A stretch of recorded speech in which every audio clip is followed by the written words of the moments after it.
কবরের জীবনটা আসল জীবন। বিশ্বনবী দোয়া করতেন, আল্লাহুম্মা ইন্না নাউযু বিকা মিন আযাবিল কবর। আল্লাহ, আমি আপনার কাছে কবরের আযাব থেকে পানাহ চাই, কবরের আযাব থেকে বাঁচতে চাই। এই কবরের মধ্যে অনেক ফিতনা হবে, অনেক সুয়াল হবে। কবরে প্রশ্ন আছে না নাই? কথা বলেন। প্রথম প্রশ্ন জিজ্ঞেস করা হবে, মার রব্বুক, তোমার রব কে? বলেন, আমাদের রব কে? ওয়া মা দীনুক, তোমার ধর্ম কি? বিশ্বনবীর চেহারা দেখিয়ে বলা হবে, তারিফু মান হাযার রাজুল, এই লোকটারে চিনো? আমরা কি বলবো? আমরা চিনি, উনি আমাদের প্রিয় রাসূল মুহাম্মাদুর রাসূলুল্লাহ সাল্লাল্লাহু আলাইহি ওয়াসাল্লাম। এরপরে জিজ্ঞেস করা হবে, এগুলো কোত্থেকে শিখলা? আমরা বলবো, কোরআন থেকে। ফায়ুফসাহু লাহু কবরুহু ৭০ যিরাআন, এই সুন্দর সুন্দর উত্তর করতে পারলে আপনার কবরটারে ৭০ হাত লম্বা করে দেয়া হবে। ইফতাহু লাহু বাবুন ইলাল জান্নাহ, জান্নাতের দিকে একটা দরজা লাগিয়ে দেয়া হবে। ইউলবাসু মিন লিবাসি আহলিল জান্নাহ, জান্নাতীদের পোশাক পরিয়ে দেয়া হবে। জান্নাতের পোশাক কেমন হবে জানেন? রেশমের পোশাক। ওয়া লিবাসুহুম ফিহা হারির, the dress will be in Jannah with fine green silk with the gold embroidery. জান্নাতে যারা থাকবে তাদের পোশাক হবে পাতলা সবুজ রঙের রেশমের কাপড়ের পোশাক, যেটার মধ্যে গোল্ডের, স্বর্ণের ডিজাইন করা, এমব্রয়ডারি করা থাকবে। ওই পোশাক পরিয়ে দেওয়া হবে। আর বলা হবে, নাম কানাউমিল আরুস, বাসর রাতে জামাই যেমনি আনন্দে ঘুমায় তুমিও ঘুমাও। দুনিয়াতে অনেক কষ্ট সহ্য করছো, দুনিয়াতে পুলিশের দৌড়ানি, র্যাবের দৌড়ানি, আছে না নাই? ইসলামের পক্ষে যারা কথা বলে নিজ এলাকায় পরবাসী, আছে না নাই? আহা, মামলা হামলা, ঝক্কি ঝামেলা ঝুঁকি একটার পর একটা, তার পিছু ছাড়ে না। সে ঘুমাইতেও পারে নাই, চিল্লায় বলেন ঠিক কিনা? আনন্দের ঘুম আমরা সেদিন দেব ইনশাআল্লাহ। ঘুমেন না? নাম কানাউমিল আরুস, বাসর রাতে বর যেমনি কনেকে নিয়ে ঘুমায় ঘুমাও। দুনিয়াতে ঘুমাইতে পারো নাই, দুনিয়াতে খালি দৌড়াইছো। কি করছো? দৌড়ানির উপরে ছিল। আজকে দৌড়ানি নাই, আজকে দৌড়ানি হবে ওই দলে। কথা কন। যারা ইসলামের পক্ষে ছিল না, আজীবন ইসলামের বাঁশ দিয়েছে, আজকে ওদেরকে বাঁশ দেওয়ার পালা। সেদিন হিসেব উল্টে যাবে। কথা বলেন। এবার ওদেরকে প্রশ্ন করা হবে, তুই ক মার রব্বুক, কয় আমি জানি না। কি জানোস? কয় কিছুই জানি না। কি যে জানি না ওইটাও জানি না। দ্বিতীয় প্রশ্ন, ওয়ামা দীনুক, তোর ধর্মের নাম কি? কয় জানি না। ফেরেশতারা কয় আর প্রশ্ন বাকি একটা, তারপরে আমগো খেলা শুরু। ওমান হাযার রাজুল, do you know this person? দেখো তো এই লোকটার চিনা চিনা লাগে কিনা। কয় না, চিনি না, আমি কিচ্ছু জানি না, আমি কিচ্ছু মনে করতে পারছি না। খালি আমি মদ খাইতাম আর চিয়ার্স করতাম, এটা মনে আছে।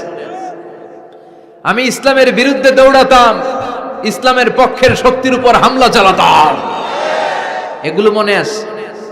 কোরআনের বিরুদ্ধে ছিলাম, ইসলামের বিরুদ্ধে ছিলাম, বিশ্বনবীর বিরুদ্ধে ছিলাম। বিশ্বনবীর বিরুদ্ধে আমি বিষোদাগার করতাম, ইসলামের বিরুদ্ধে আমি জনপ্রচারণা চালাতাম। আজীবন আমার জীবনটারে আমি কাটিয়েছি ইসলামের বিপক্ষে। সুদ, ঘুষ, দুর্নীতি, যৌতুক, মদ ছিল আমার নিত্য সঙ্গী। আমি কিচ্ছু মনে করতে পারছি না, আমার ধর্ম নাই, আমার কিছুই মনে নাই। ফেরেশতারা বলবে, ঠিক আছে, এবার আমগো খেলা শুরু। ফায়ুতরাকু বিমাতারিকা মিন হাদিদ, লোহার হাতুড়ি দিয়ে এবার ওর পিটানো শুরু হবে। পিটাতে পিটাতে ওর গায়ের গোশত আর মাসেলগুলো থেতলে ফেলা হবে।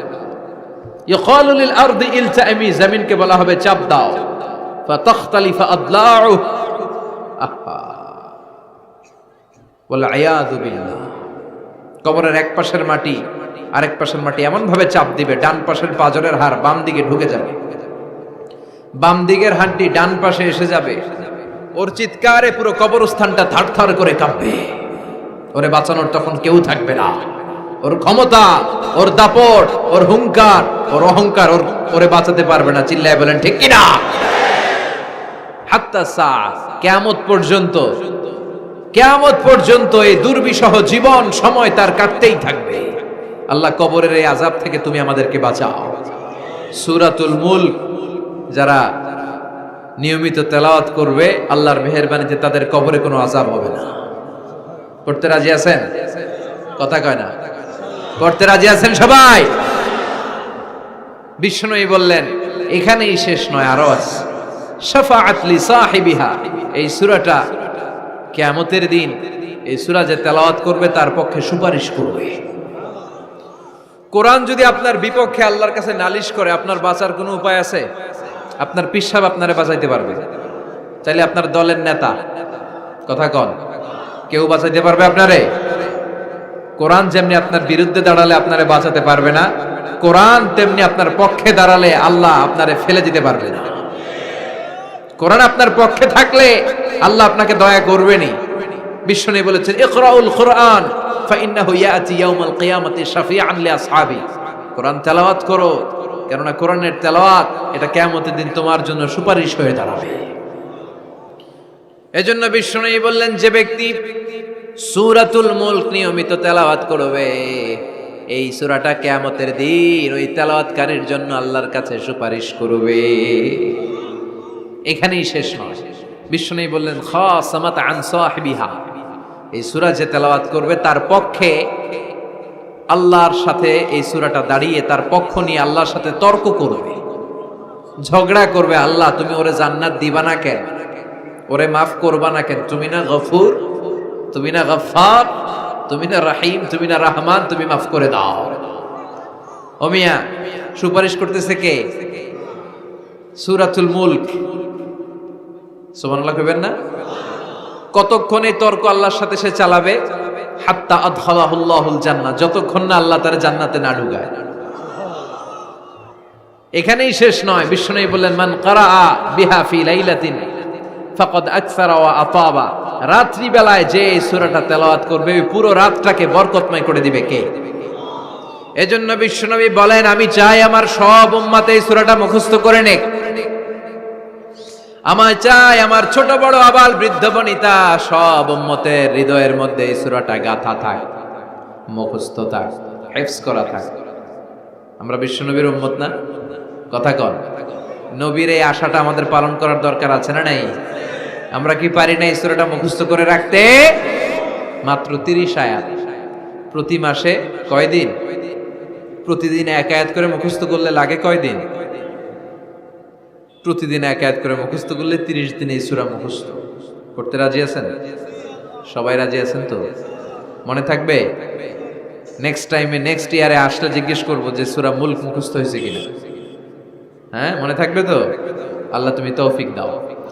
এই সূরাটা পড়লে আল্লাহ আপনার দৃষ্টি শক্তিকে খুলে দিবে। আপনার চোখের সামনে কোনো পর্দা থাকলে পর্দাটা সরে যাবে, আপনি আল্লাহর মাহাত্ম্য বুঝতে পারবেন, আপনি আল্লাহরে চিনতে পারবেন, আপনি আল্লাহর অস্তিত্ব টের পাবেন। সুবহানাল্লাহ পড়েন।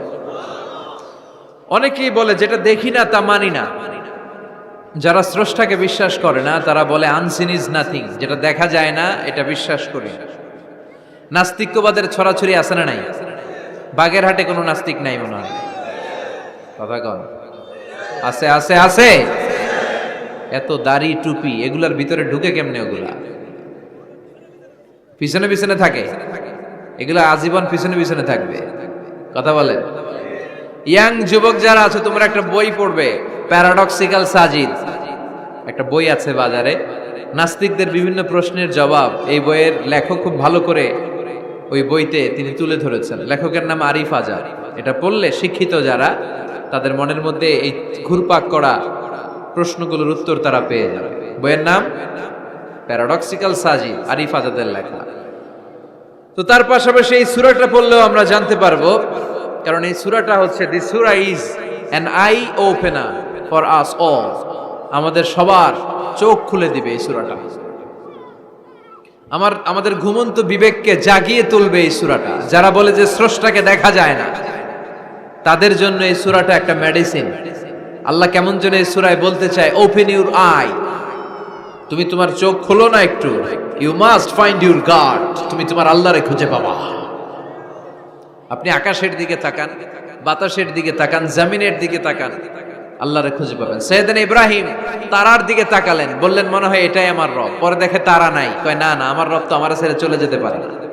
সাইয়েদনা ইব্রাহিম চাঁদ দেখলেন, পূর্ণিমার চাঁদ দেখে ভাবলেন তাইলে এটা তো তারার চেয়েও বড়, মনে হয় এটা আমার রব। পরে দেখলেন চাঁদও নাই। সাইয়েদনা ইব্রাহিম কয় আমিও আপনার লগে নাই। এরপরে সূর্য উঠলো, গগন বিদারী সূর্য, পুরো জমিনটারে আলোকিত করে ফেললো। উনি বললেন হাদা আকবার, সূর্য অনেক বড়, তাহলে এটা আমার রব। পরে বিকেলবেলা যখন সূর্য ডুবে যায়, সাইয়েদনা ইব্রাহিম কয় না, আমার রব তো আমার ছেড়ে কোথাও চলে যেতে পারে। তখন তিনি চিন্তা গবেষণার মধ্য দিয়ে মহাসত্যের খোঁজ পেলেন। সুবহানাল্লাহ পড়েন। মহাসত্য হচ্ছেন একজন, চিৎকার করে বলতে হবে তিনি কে?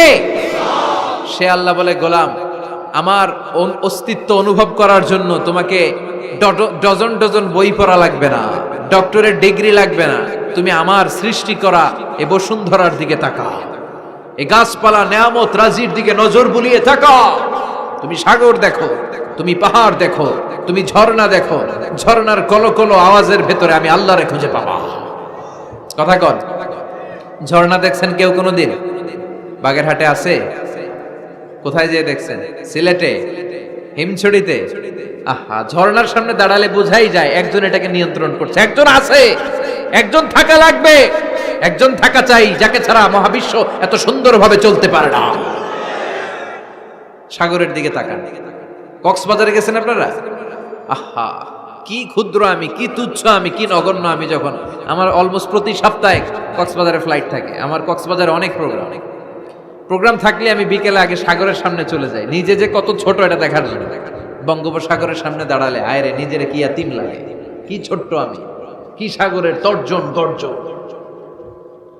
হিমছড়িতে যখন যাই, সিলেটের মাধবকুণ্ডে যখন যাই, মালয়েশিয়াতে মাঝে মাঝে যাই, ক্যামেরন হাইল্যান্ডে কিছু ওয়াটারফল আছে। আল্লাহু আকবার, এই ঝর্ণার আওয়াজের মধ্যে মনে হয় যেন আল্লাহর জিকির শোনা যায়, ঠিক কিনা? ঝর্ণা ঝর্ণা ঝর্ণা রে, বলনা বলনা বলনা রে, কার বিরহে পাগল পাড়া তুই, কার মিলনে ফুল ফসলে ভরার তোর দুকুল বই, কার মিলনে ফুল ফসলে ভরার তোর দুকুল বই। ঝর্ণা ঝর্ণা ঝর্ণা রে, বলনা বলনা বলনা রে, কার বিরহে পাগল পাড়া তুই। সুবহানাল্লাহ পড়ে। ঝর্ণার দিকে তাকালে, আকাশের দিকে তাকালে, বাতাসের দিকে তাকালে আকাশের রব আল্লাহর অস্তিত্ব সেখানে আছে না নাই? চিল্লায় বলেন আছে না নাই? এই জন্য নাস্তিকদের যুক্তিগুলো খোড়া যুক্তি। তারা বলে আনসিন ইজ নাথিং, যেটা দেখি না ওইটা মানি না। এরকম কিছু গাধা আছে না নাই?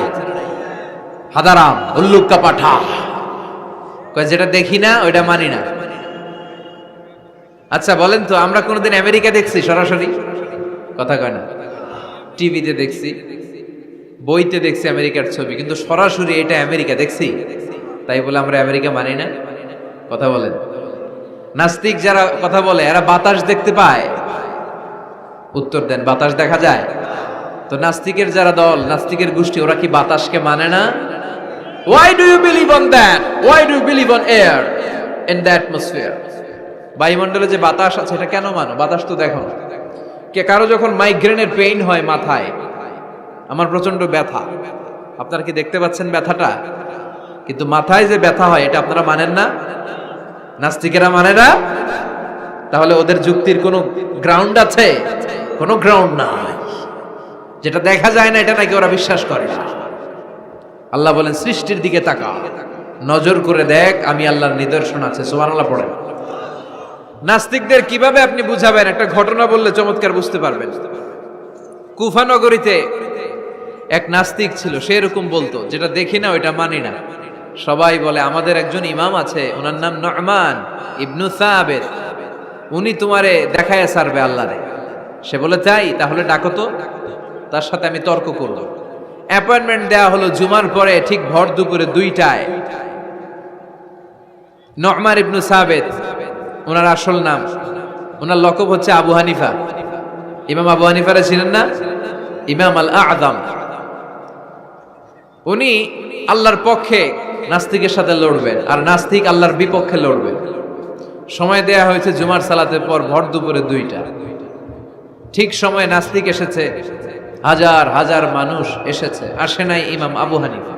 নাস্তিক তো রেগে মেগে আগুন, আমার সময় দিয়ে উনি আসে নাই কেন? আসে না কেন? আধা ঘন্টা, 1 ঘন্টা, 1.5 ঘন্টা চলে যায়, আসে না। প্রায় 2 ঘন্টা পরে ইমাম আবু হানিফা দৌড়ে দৌড়ে আসলেন। নাস্তিক বলে আপনার তো সময়ের কোনো জ্ঞানই নাই, আপনার সাথে কোনো তর্ক চলবে না। ইমাম আবু হানিফা বললেন ইনদি উযর, আই হ্যাভ অ্যান এক্সকিউজ, আমার একটা এক্সকিউজ আছে। কি এক্সকিউজ? সাইয়েদনা ইমাম আবু হানিফা বললেন আমি যখন ঘর থেকে বের হই, এই পথে আসার সময় আমাকে একটা নদী পার হতে হয়। কি পার হতে হয়? আজকে যে দেখি নদীর সামনে কোনো নৌকা নাই, মানুষ নাই, কেউ নাই, কেউ নাই। হঠাৎ দেখলাম নদীর পাশে বিশাল একটা বড় গাছ। গাছটা এমনি এমনি দুই ভাগ হয়ে গেল। গাছ থেকে এমনি এমনি কাঠ আর তক্তা বের হয়ে গেল। তক্তাগুলো এমনি এমনি জোড়া লেগে নৌকা হয়ে গেল। ওই নৌকা এমনি এমনি নদীর মাঝখানে এসে পড়লো, আর আমি উঠে বসলাম। মাঝি ছাড়া, লগি বৈঠা ছাড়া নৌকা আমারে এক টান মেরে নদীর ওপার নিয়ে গেল। এই কাজগুলো হতে হতে 2 ঘন্টা লেগে গেছে। কয় ঘন্টা? নাস্তিক কয় তবে ইমামের মাথা খারাপ। নাস্তিক কি বলে? তোদের ইমামের মাথায় সমস্যা। ইমাম আবু হানিফা বললেন, আপনি এই কথা বললেন কেন? আমার মাথা ঠিকই আছে, আপনি আমার গালি দেন কেন? নাস্তিক বলে, এমনি এমনি গাছ ভেঙে 2 ভাগ হয় নাকি? এমনি এমনি করাত ছাড়া গাছ কেটে তক্তা বানানো যায় নাকি? এমনি এমনি মিস্ত্রি ছাড়া তক্তা লাগিয়ে নৌকা হয়? এমনি এমনি মাঝি ছাড়া নৌকা চলে নাকি? সাইয়েদানা ইমাম আবু হানিফা বললেন, এই তো আপনি লাইনে চলে আসছেন, এখন আপনারে বুঝাইতে খুব সুবিধা হবে। এমনি এমনি নৌকা হয় না, তক্তা হয় না, এমনি এমনি গাছ কেটে 2 ভাগ হয় না, তাহলে আকাশটা কেমন করে এমনি এমনি হলো? এই জমিনটা কেমন করে এমনি এমনি হলো? দ্বিপ্রহরের জলজলের সূর্যটা কেমন করে প্রতিদিন দিনক্ষণ টাইম ঠিক করে সকালে পূর্ব দিক থেকে উঠে পশ্চিম দিকে ডুবে যায়? কেমন করে আকাশ থেকে বৃষ্টি নামে এমনি এমনি? কেউ যদি এটা না করে এমনি এমনি কেমন করে পৃথিবী সৃষ্টি হয়? নাস্তিকের ঘুমন্ত বিবেক এবার জাগ্রত হয়েছে। এবার সে চোখ মেলে তাকিয়েছে। সেজন্য এই পৃথিবীতে এখন নতুন এসেছে, সে নতুন করে আবার পৃথিবী দেখতে লাগলো। তাই তো? সুবহানাল্লাহ কইবেন না? তাই তো? এমনি এমনি তো কিছু হতে পারে না। There should be someone who is controlling everything. একজনকে থাকাই লাগবে যিনি মহাবিশ্ব নিয়ন্ত্রণ করছে। চিল্লায় বলেন, যিনি কে? নাস্তিক অবাক, তাই তো, আসলেই তো আমি একটা বোকা, আসলে আমি হাদারাম, আমি তো এইভাবে কখনো ভাবি নাই। ও ইমাম, আপনাকে শুকরিয়া, আপনার হাত দেন, আপনার হাতে চুমু খাই, আপনার হাতে হাত রেখে আমি শাহাদা বাক্য পাঠ করতে চাই, আপনি আমারে পড়িয়ে দেন লা ইলাহা ইল্লাল্লাহ মুহাম্মাদুর রাসূলুল্লাহ। কালিমা পড়ে মুসলমান হয়ে গেলেন। আল্লাহু আকবার। এজন্য নাস্তিকদের সাথে ওয়াজাদিলহুম বিল্লাতি হিয়া আহসান, হিকমতের সাথে কথা বলতে হবে। প্রজ্ঞার সাথে যদি আপনি একটা ভ্যালিড গ্রাউন্ড উপস্থাপন করতে পারেন, নাস্তিকরা আপনার সামনে দাঁড়াতে পারবে না। চিল্লায় বলেন ঠিক কিনা? এই নাস্তিকদের জন্য অনেক দিক নির্দেশনা, ডোজ, মেডিসিন আল্লাহ সূরার ভেতরে দিয়েছেন। সূরাটার নাম সবাই বলতে হবে। সবাই বলেন। সবাই কইছেন? সূরার নাম সূরা মুলক। চিল্লায় বলেন কি নাম? সূরাতুল মুলক। আল্লাহ শুরু করছেন, তাবারাকাল্লাযী বিয়াদিহিল মুলকু ওয়া হুয়া আলা কুল্লি শাইইন কাদির। সুবহান সেই সত্তা যার হাতে ক্ষমতা, আর তিনি সব বিষয়ের উপরে ক্ষমতাবান। পড়েন সুবহানাল্লাহ। তাবারাকাল্লাযী, সুবহান সেই সত্তা, বিয়াদিহিল মুলকু, যার হাতে সব ক্ষমতা, ওয়া হুয়া, আর যিনি আলা কুল্লি শাইইন কাদির, সব বিষয়ে ক্ষমতাবান। তিনি কে? বিয়াদিহিল মুলকু, তার হাতে ক্ষমতা। চিল্লায় বলেন তো কার হাতে? নাকি আপনাদের হাতে? মাননীয় প্রধানমন্ত্রীর হাতে? আস্তে আস্তে যাও, তুমি তো পুরো মাইক নাড়ায় ফেলতেছো। ক্ষমতা কার হাতে? নাকি প্রধানমন্ত্রীর হাতে? র্যাবের প্রধানের হাতে? পুলিশ প্রধান ডোনাল্ড ট্রাম্পের হাতে? ভ্লাদিমির পুতিনের হাতে? নরেন্দ্র মোদির হাতে? কার হাতে? জোরে বলেন। বিশ্বাস হয়? কিন্তু আমরা কিন্তু প্রায়শই বলি সকল ক্ষমতার উৎস জনগণ। এভাবে রাষ্ট্রীয়ভাবে কিছু কুফরি আমাদেরকে শিক্ষা দেওয়া হয়। চিল্লা এখন ঠিক কিনা? এটা রাষ্ট্রীয় কুফরি। সকল ক্ষমতার উৎস জনগণ নয়, সকল ক্ষমতার উৎস একজন। চিল্লায় বলেন তিনি কে? আপনি নিজের একটু নিজের জিজ্ঞেস করেন তো যে আপনার ক্যাপাসিটি কতটুকু? আমার ক্যাপাসিটি আসলে কতটুকু? আমি আসলে কদ্দূর করতে পারি, কদ্দূর ক্ষমতা আমার আছে? একটু জিজ্ঞেস করে দেখেন। ডায়রিয়া যাদের হয়, 5 বার 7 বার 10 বার যদি টয়লেটে যাওয়া লাগে, ওর চেহারার দিকে আর তাকানো যায়? নিজেকে দিয়ে ভাবেন, যেদিন আপনার পেট মোচড় দিয়ে ডায়রিয়া হয়েছে, 7 বার 8 বার ইমোটিল ট্যাবলেট খাওয়ার পরে, স্যালাইন খাওয়ার পরেও ভালো হচ্ছে না, 10 বার 12 বার যেতে যেতে চেহারাটা সাদা হয়ে যাচ্ছে, গায়ে কোনো শক্তি নাই, এরপরে 3-4 জন কাঁধে করে টয়লেটে ঢুকায়, আছে না নাই? 10 বার 12 বার টয়লেটে গেলে আর কোনো শক্তি নাই, কই আই মরে যাইও, আই আর হাইতান না রে, মাফ করে দে, এরকম হয় না? তখন ভয় লাগে, মনে হয় যে আমি আসলেই মরে যাব, সবার কাছে বিদায় নেয়, আমারে মাফ করে দাও, আমি হয়তো বাঁচবো না। কত লিমিটেড পাওয়ার আমাদের, কত দুর্বল। 5 বার টয়লেটে গেলে চেহারার দিকে তাকানো যায় না, চেহারা ভেস্কি মেরে থাকে এমনি। সে নাকি ক্ষমতার মালিক। আল্লাহ বলেন ওয়া খুলিকাল ইনসানু দাঈফা, তোদেরকে আমি দুর্বল করে বানিয়েছি। শুধু আমরাই দুর্বল না, আমি দুর্বল, আমার বাপ দুর্বল, আমার দাদা দুর্বল, আমার 14 গোষ্ঠী দুর্বল। আমরা দুর্বলের ঘরের দুর্বল। সবল হচ্ছে একজন, তিনি কে? এজন্য সকল ক্ষমতার উৎস কোন দৃষ্টিতে, কোন যুক্তিতেই টিকে না যে সকল ক্ষমতার উৎস নাকি মানুষ। এই কথাটা যুক্তির আলোকে টিকে? সকল ক্ষমতার উৎস কে? কি ক্ষমতা আছে আমাদের? কোনো ক্ষমতাই নাই। আজকে কেউ যদি পেছন থেকে চিৎকার দিয়ে বলে হুজুর প্যান্ডেলে সাপ, মজা করে বলছি, এতে অনেকে খুঁজতেছে কই সাপ, কই সাপ। দেখছেন ক্ষমতার মালিক নাকি আমরা? আর আসলেই যদি 3-4টা সাপ ফস করে এদিক দিয়ে ফানা তুলতো, black mamba, king cobra, python, হ্যাঁ, এই সাপগুলো যদি ফস করে এখানে ঢুকতো, আপনাদেরকে খুঁজে পাওয়া যেত? এতক্ষণ স্লোগান চলে, এখন দৌড়। আছে না নাই? সাপ বাদ দেন, ভাউয়া ব্যাং চিনেন? অথবা কোলা ব্যাং? বাগেরহাটে কি বলে, কি করে? খালি লাফায়। 10টা ভাউয়া ব্যাং, 2টা স্টেজে আর 8টা প্যান্ডেলে ছেড়ে দেওয়া হলো, অবস্থাটা কি হবে জানেন?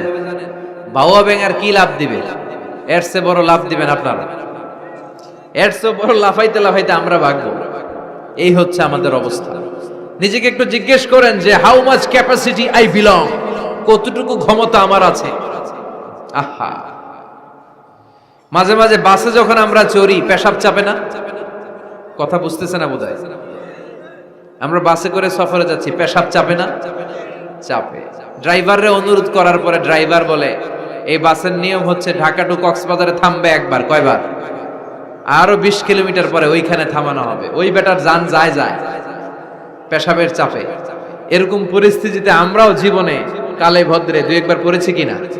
ওই সময়ের কথাটা একটু খেয়াল করেন যে আপনার কি অবস্থা হয়েছিল তখন। সে নাকি ক্ষমতার মালিক, সে নাকি সকল ক্ষমতার উৎস, যার 10 মিনিটের পেশাব আটকে রাখার ক্ষমতা তার থাকে না।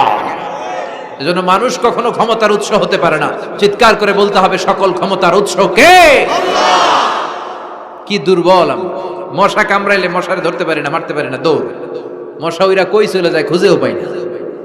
কুত্তা এম করে কামড়াইলে আমরা কুত্তারে কামড়াইতেও পারি না।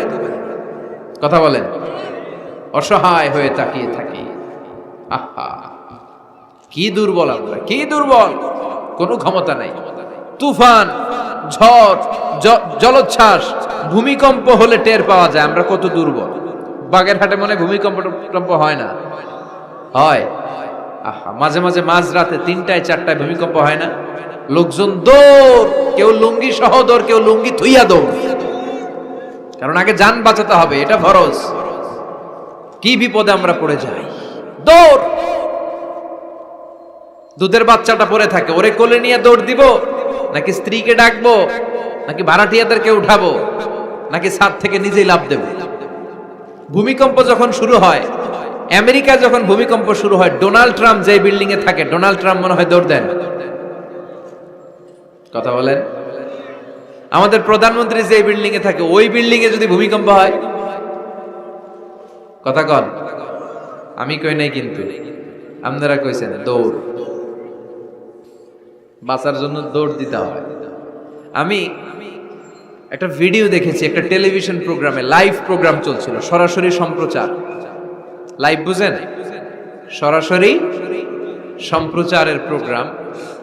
তো লাইভ প্রোগ্রাম, উপস্থাপক বসে আছে এদিকে, এদিকে অতিথিরা।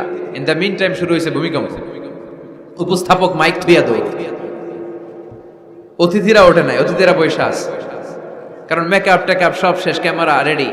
একটু পরে ভূমিকম্প আরো বেড়ে গেল, এবার অতিথিরাও দৌড়। আহা, কি অসহায়, কি দুর্বল। ভূমিকম্প যখন শুরু হয় মানুষগুলো খালি দৌড়ায়, খোলা মাঠে যেতে চায়, বিল্ডিং টাওয়ার গুলো যেন গায়ের উপর থপাস করে না পড়ে বাঁচতে চায়। কি চায়? বাঁচতে চায়। যার বাঁচার জন্য লড়াই, ও নাকি ক্ষমতার মালিক। এটা বিশ্বাস করবে কেউ? কক্সবাজারে যখন তুফান শুরু হয়, জলোচ্ছ্বাস শুরু হয়, ওখানে একটা দ্বীপ আছে, পাহাড়ি দ্বীপ, নাম মহেশখালী। ওইখানে বৌদ্ধদের স্বর্ণ মন্দির আছে। সেখানে যখন তুফান 30 ফিট 40 ফুটের জলোচ্ছ্বাস হয়, ওই বৌদ্ধ মন্দিরের বৌদ্ধগুলো নিচে নেমে জিকির করা শুরু করে দেয় আল্লাহ। কার জিকির করে? কারণ ওরা খুব ভালো করেই জানে যে গৌতম বুদ্ধ আমাদের বাঁচাতে পারে না, বাঁচাতে পারে একজন। চিল্লায় বলেন, যিনি কে? এই জন্য বিপদে পড়লে টের পাওয়া যায় যে আমরা কত দুর্বল। আমি গত পরশু ঢাকা থেকে এসেছি, আমার প্রোগ্রাম ছিল সাতক্ষীরায়। ঢাকা থেকে যশোর নভোয়ারে করে এসেছি। তো সেখানে যারা বিমানবালারা থাকে, তারা কেমন যেন প্যান্ট ট্যান্ট স্যুট টুট পরে আসে, নিজেদেরকে সাজিয়ে গুছিয়ে। এই বিমানবালাগুলো লিপস্টিক মেখে নিজেকে মেকআপ করে প্রদর্শন করে, কারণ তাদের সৌন্দর্যটাই হচ্ছে এখানে আসল জিনিস। সৌন্দর্য না থাকলে এদেরকে এয়ার হোস্টেস বানায় না।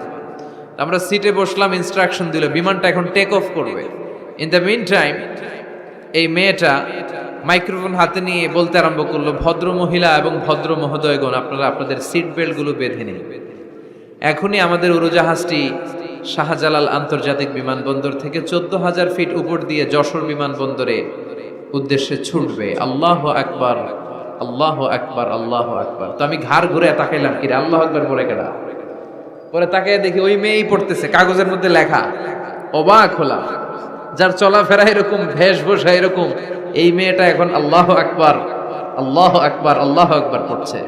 আর পড়ছে শুদ্ধ অশুদ্ধ মিলিয়ে, সুবহানাল্লাযী সাখখারা লানা হাযা ওয়া মা কুন্না লাহু মুকরিনিন। আমি মিলাতে পারলাম না যে আল্লাহু আকবার পড়ে কেন। পরক্ষণে আমি বুঝলাম যে এইমাত্র বিমানটা গ্রাউন্ড ছেড়ে দিয়ে 14,000 ফিট উপরে উঠে যাবে। ওদের সবার খুব ভালো করেই জানা, ওই 14,000 ফিট উপরে আকাশের মাঝে আমাদেরকে বাঁচানোর কেউ নাই। কেউ আমাদেরকে, পুলিশ আমারে বাঁচাতে পারবে না, এয়ারলাইন্সের ম্যানেজার আমারে বাঁচাতে পারবে না, কোন সিকিউরিটি আমারে বাঁচাতে পারবে না, ফায়ার সার্ভিসের ওরা আমাকে বাঁচাতে পারবে না। ওই 14,000 ফিট উপর থেকে আমারে বাঁচাতে পারে একজন। চিল্লায় বলেন, যিনি কে? এটা খুব ভালো করে জানে, হিসাবটা খুব সহজ। এজন্য ওঠার আগে আল্লাহু আকবার লাগে, আর নিচে নামলেই দুম্মা চলে দুম। আছে না নাই? নিচে নামলেই কুছ কুছ হোতা হ্যায়। কথা বলেন, বিমান থেকে নামলেই কুছ কুছ হোতা হ্যায়।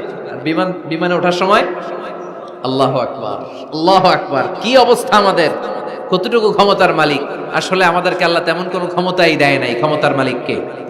সে আল্লাহ বলছেন, তাবারাকাল্লাযী বিয়াদিহিল মুলকু ওয়া হুয়া আলা কুল্লি শাইইন কাদির। সুমহান সেই সত্তা যার হাতে ক্ষমতা। চিল্লায় বলেন, ক্ষমতা কার হাতে? তিনি আজীবন ধরে ক্ষমতার চেয়ারে আসীন। তার ক্ষমতার চেয়ার কেউ কেড়ে নিতে পারবে না। কথা বলেন, কথা কানাকে? বিএনপির ক্ষমতার চেয়ার কেড়ে নেয় আওয়ামী লীগ, আওয়ামী লীগের ক্ষমতার চেয়ার কেড়ে নেয় বিএনপি। এগুলো আমরা দেখছি না? এখন অবশ্য লম্বা সময় ধরে বাংলাদেশ আওয়ামী লীগ ক্ষমতার চেয়ারে আছে। হয়তো কোনো কারণে আওয়ামী লীগের পর আবার নতুন কোনো দল ক্ষমতায় আসতে পারে কি পারে না। এভাবে পৃথিবীর রদবদল হয়।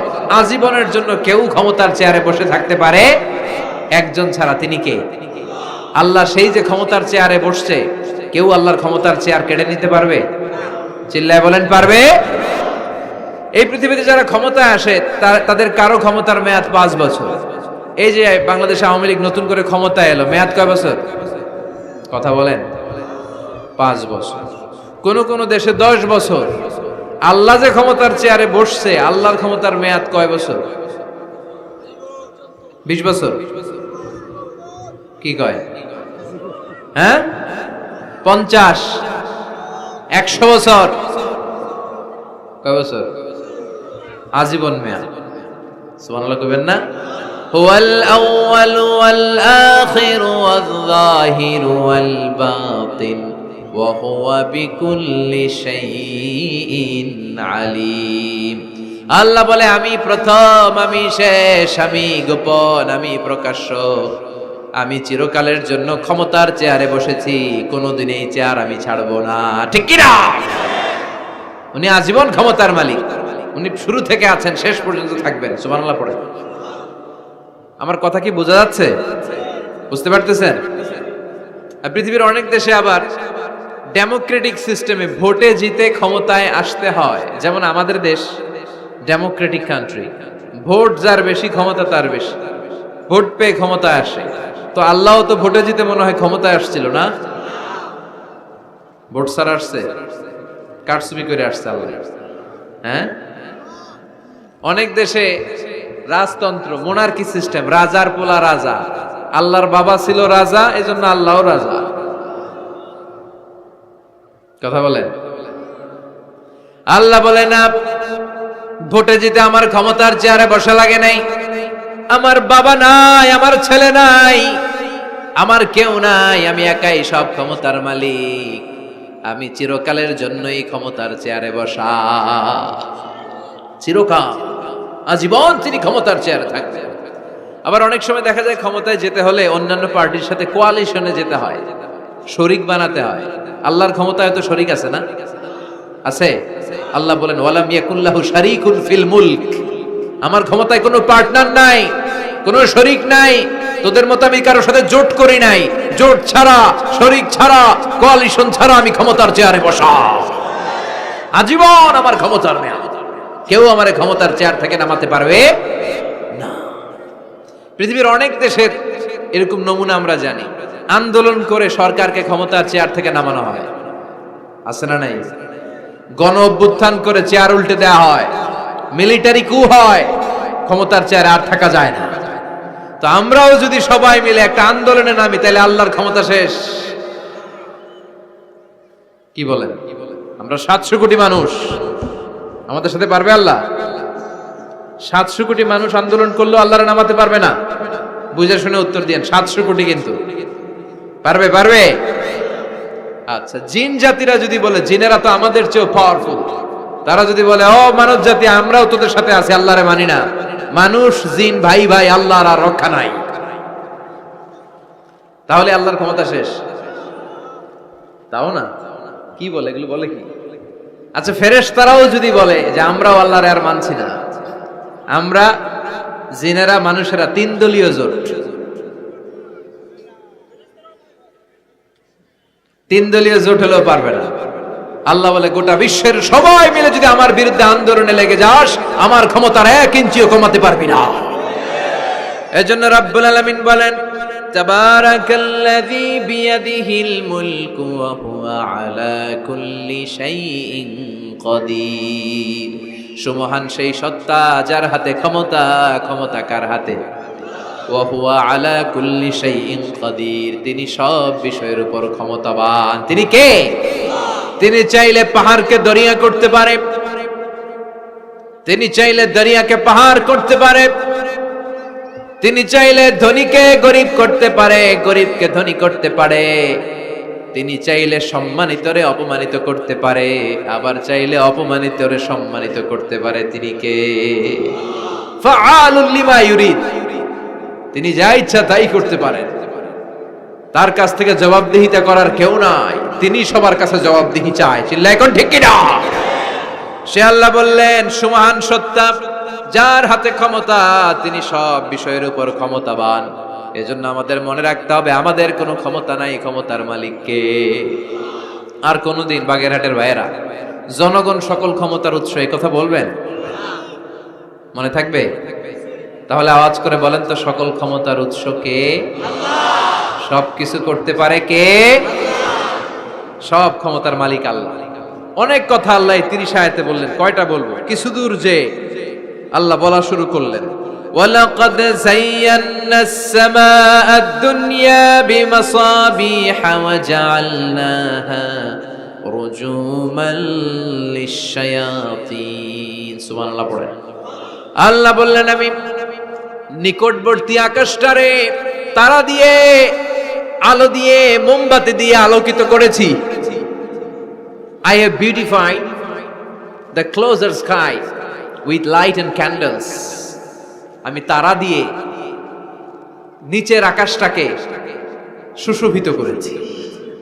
তারা দিয়ে আমাদের আকাশটারে, মহাশূন্যটারে সুশোভিত করেছে কে? তারা চেনেন? চেনেন না? খালি আকাশের দিকে রাতে তাকালে কি দেখা যায়? তারা। রাতের বেলা তারার মেলা। এখন তো লাইটিং ফাইটিং এর যুগ, তারা চেনা যায় না। আগের লোকেরা তারা না দেখে কিছু করতে পারতো না। আগের মুরব্বীরা তারা দেখলেই বুঝতো কয়টা বাজে, ঘড়ি লাগতো না। আগের নাবিকেরা তারা দেখে তারা রাত কয়টা বাজে নির্ধারণ করে ফেলতো। সুবহানাল্লাহ পড়েন। কত ধরনের তারা আছে। শুক তারা নাম শুনছেন? ধ্রুব তারা শুনেছেন? সপ্তর্ষি মণ্ডল একটা আছে, অনেকে তারা চেনে না। গুটি গুটি গুটি গুটি 7টা তারা একসাথে দেখবেন, এটার বলে সপ্তর্ষি মণ্ডল। আল্লাহ বলে এই তারা দিয়ে আমি আকাশটারে সুশোভিত করেছি। এই তারাগুলো কিন্তু প্রথম আকাশে না, এই তারাগুলো প্রথম আকাশের মহাশূন্যে অবস্থিত। আমরা খালি চোখে যা দেখি এটা আকাশ নয়, এটা মহাশূন্য। এটা কি? বাগেরহাটের ভাইরা উত্তর করেন, এটা কি? এই মহাশূন্যের অনেক অনেক অনেক অনেক অনেক উপরে আকাশ। ওই আকাশ যে কত উপরে এটা নাসার বিজ্ঞানীরাও জানে না। শুরুতে আমরা দেখতে পাই প্রথম আকাশের মহাশূন্য, এর অনেক উপরে প্রথম আকাশ। তারপরে শুরু হয় দ্বিতীয় আকাশের মহাশূন্য, তার অনেক উপরে দ্বিতীয় আকাশ। তারপরে তৃতীয় আকাশের মহাশূন্য, তারপরে তৃতীয় আকাশ। এভাবে একটার চেয়ে আরেকটা বড়, একটার চেয়ে আরেকটা বড়। দ্বিতীয় আকাশের তুলনায় প্রথম আকাশটা কত ছোট শুনতে চান? আপনার হাতের আংটিটা যদি আপনি সাহারা মরুভূমিতে ছুঁড়ে ফেলে দেন, পৃথিবীর সবচেয়ে বড় মরুভূমির নাম কি জানেন? সাহারা মরুভূমি। এই সাহারা মরুভূমিতে আপনার হাতের আংটি ছুঁড়ে ফেলে দিলে পুরো মরুভূমির তুলনায় আপনার হাতের আংটি যত ছোট, আল্লাহর দ্বিতীয় আকাশের তুলনায় আল্লাহর প্রথম আকাশটা ঠিক তত ছোট। একটার চেয়ে একটা বড়। তারপর আমরা নিজের বড় বড় করে দাবি করি। এই যে আজকের প্যান্ডেলে এত মানুষের সমারোহ হয়েছে, তাকালে মনে হয় না যে কত বিশাল জায়গা? কথা বলেন, বিশাল মনে হয় না? পিল জঙ্গ এইটার যদি এত বড় মনে হয়, তাহলে পিল জঙ্গটা কত বড়? হ্যাঁ, আরো। এইটার চেয়ে নিশ্চয়ই বাগেরহাট বড়। কথা কয় না? বাগেরহাটের চেয়ে নিশ্চয়ই পুরো বাংলাদেশটা বড়। বাগেরহাট হলো 64 জেলার এক জেলা। 64টা জেলা মিলে সুজলা সুফলা আমাদের এই বাংলাদেশ। বাংলাদেশ হচ্ছে পৃথিবীর সবচাইতে বড় দেশ। হ্যাঁ, এরা দেখি আমার সব কথার সাথে খালি দ্বিমত করে। বাংলাদেশ সবচেয়ে বড় দেশ না? কত ছোট জানেন? মানচিত্রে বাংলাদেশ লেখার জায়গাটাও আমরা পাই না। বাংলাদেশ এটা লিখতে গেলে BAN পরে ইন্ডিয়ার উপরে, GLA পরে বাংলাদেশের উপরে, আবার DESH পরে আবার ইন্ডিয়ার উপরে। আমাদের বাংলাদেশটা এত ছোট, বাংলাদেশ লেখার জায়গাটাও মানচিত্রে আমাদের জন্য নাই। এত ছোট দেশ, এত ছোট। ইন্ডিয়া প্রায় 20-25 গুণ বড় আমাদের চেয়ে। আমেরিকা, কানাডা শতগুণ বড়। রাশিয়া একটা দেশ আছে কয়েকশো গুণ বড়। এরকম 200টা বিশাল দেশ মিলে পৃথিবী, 200টা দেশ মিলে পৃথিবীর 30 ভাগ, বাকি 70 ভাগ শুধু পানি। বাকি 70 ভাগ কি? এই স্থল আর জল মিলে আমাদের পৃথিবী। তাহলে আজকের এই প্যান্ডেলের জায়গার তুলনায় পুরো পৃথিবীটা কত বড়? সুবহানাল্লাহ কইতে পারলেন না?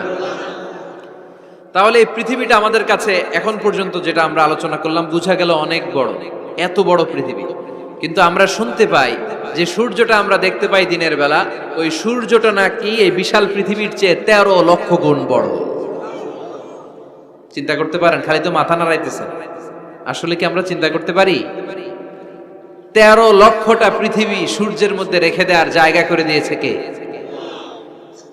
9,30,00,000 মাইল দূরে সূর্য 8 মিনিট 18 সেকেন্ড সময় নিয়ে নেয় আলো পৌঁছাতে। এত বিশাল সূর্য। তার মানে কি সূর্যটাই সবচেয়ে বড়? এর চেয়ে অনেক বড় বড় তারা আছে। সূর্যের পরে পৃথিবীর সবচেয়ে কাছের তারার নাম প্রক্সিমা সেন্ট্রাই। গুগল করলে দেখবে যে কত তারা। এরপরে Alpha Centauri A, Alpha Centauri B, এভাবে তারা শুরু। এটা ক্যারিনা, ব্যাটেল জিউস।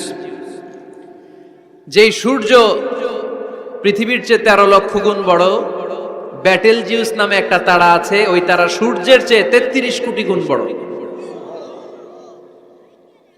তার মানে কি ব্যাটেল জিউসই সবচেয়ে বড় তারা? না, এটা ছোট্ট সাইজের তারা। এইটার চেয়েও কত হাজার কোটি গুণ বড় তারা যে মহাশূন্যে আছে তার কোনো ইয়ত্তা আমাদের নাই। এরকম হাজার হাজার million trillion zillion pillion octillion তারা মিলে আমাদের এই গ্যালাক্সিটা গঠিত। আমাদের গ্যালাক্সির নাম মিল্কি ওয়ে। আমাদের গ্যালাক্সির নাম শুনছেন না? বিজ্ঞানে আমরা পড়ছি না? আমাদের গ্যালাক্সির নাম মিল্কি ওয়ে। আমাদের গ্যালাক্সির পরে আমাদের সবচেয়ে কাছের গ্যালাক্সির নাম অ্যান্ড্রোমেডা। কি নাম? আমাদের গ্যালাক্সি থেকে অ্যান্ড্রোমেডাতে পৌঁছতে 2.5 মিলিয়ন লাইট ইয়ার লেগে যাবে যদি লাইটের গতিতে আমরা ছুটি। 2.5 মিলিয়ন লাইট ইয়ার। 1 মিলিয়নে 10 লাখ, 2.5 মিলিয়নে 25 লক্ষ লাইট ইয়ার।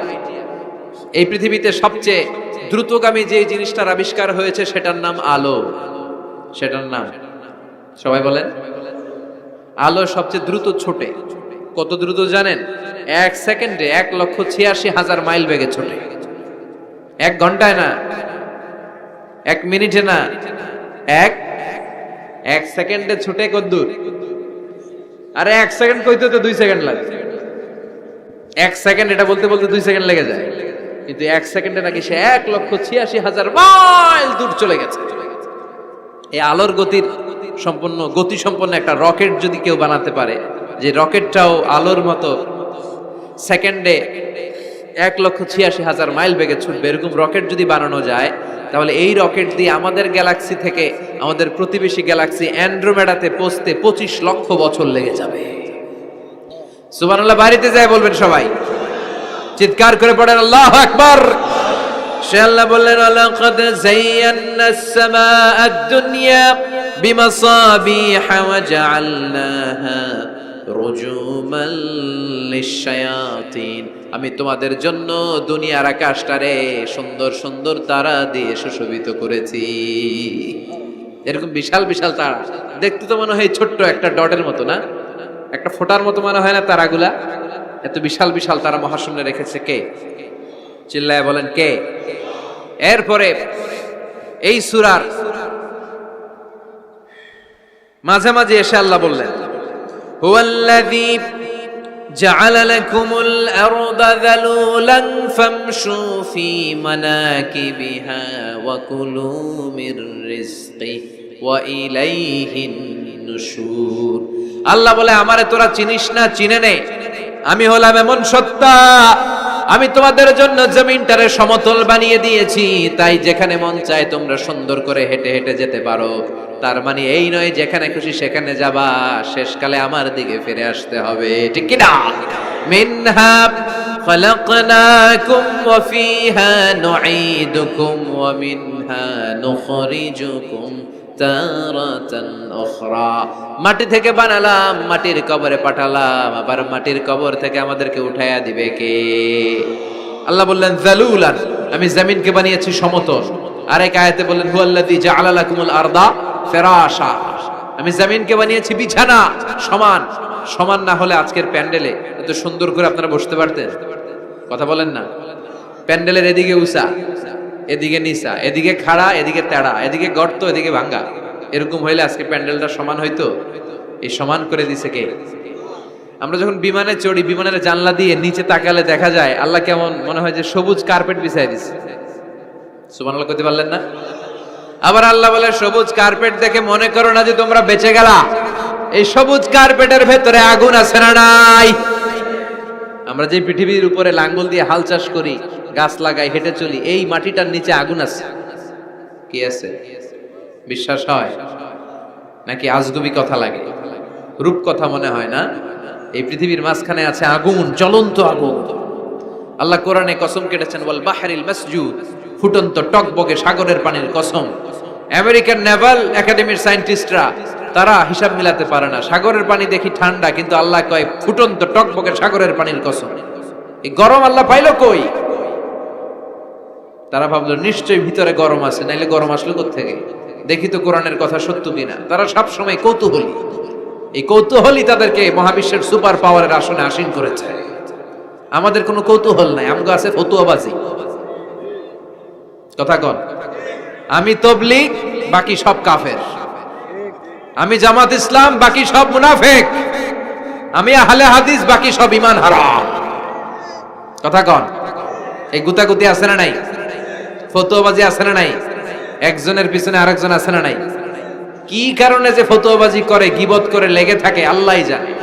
এরা কি বুঝে এগুলো করে আল্লাহই জানে। খালি ফতুয়াবাজি, খালি গীবত, কেউ কারো ভালোটা দেখতে পারে না। একজন দাওয়াতি কাজ করতেছে, হকের কথা বুঝাচ্ছে, হাজার হাজার মানুষ তার স্পষ্ট ভাষা আর সহজ সাবলীল ব্যাখ্যার কারণে ইসলামের সৌন্দর্য খুঁজে পেয়েছে, কিন্তু তারেও ঠ্যাং ধরে নিচে নামাতে চায়। এটা বাংলাদেশ, এমন দেশটি কোথাও খুঁজে পাবে না কো তুমি। আহা, খালি ফতুয়াবাজি। একজন বলছিল বাংলাদেশের জাতীয় খেলা হাডুডু কেন? আরেকজন কয়ের কারণ বাংলাদেশে কেউ কারো ভালোটা সহ্য করতে পারে না। একটা উপরে উঠতে ছেলে সাইড দিয়ে ধরে ঠ্যাং ধরে টেনে নামায়। হাডুডু খেলা দেখছেন? একটা সামনে গেলে সবাইকে কাবাডি কাবাডি কাবাডি কাবাডি করে ঠ্যাং ধরে, খালি বাগেরহাটে কাবাডি নাই মনে হয়, দেখছেন কিরকম খেলে? একজন সামনে গেলে সবাই ঠ্যাং ধরে নিচে নামে। এটা এই দেশের জাতীয় খেলা। এদেশে কেউ ভালো পথে হাঁটতে চাইলে, উপরে উঠতে চাইলে, কল্যাণের পথে আগাতে চাইলে তার বিরোধী শক্তিরা ওর ঠ্যাং ধরে নিচে নামাবে। কেউ কারো ভালোটা সহ্য করতে পারে। আর ফতুয়াবাজি, তুই কাফের, তুই মুনাফিক, তুই মুশরিক, তোর দাদা কাফের, তোর শ্বশুর কাফের, তোর বেয়াই কাফের।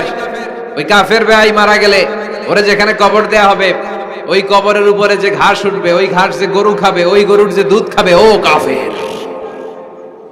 কথা কন, খালি ফতুয়াবাজি। এই ফতুয়াবাজি থেকে আল্লাহ তুমি আমাদেরকে বাঁচাও। আমরা যেন হৃদয়টা প্রশস্ত করে একে অপরকে মুসলিম ভাই মনে করে বুকে টানতে পারি। আমরা খালি পিছাই, সর।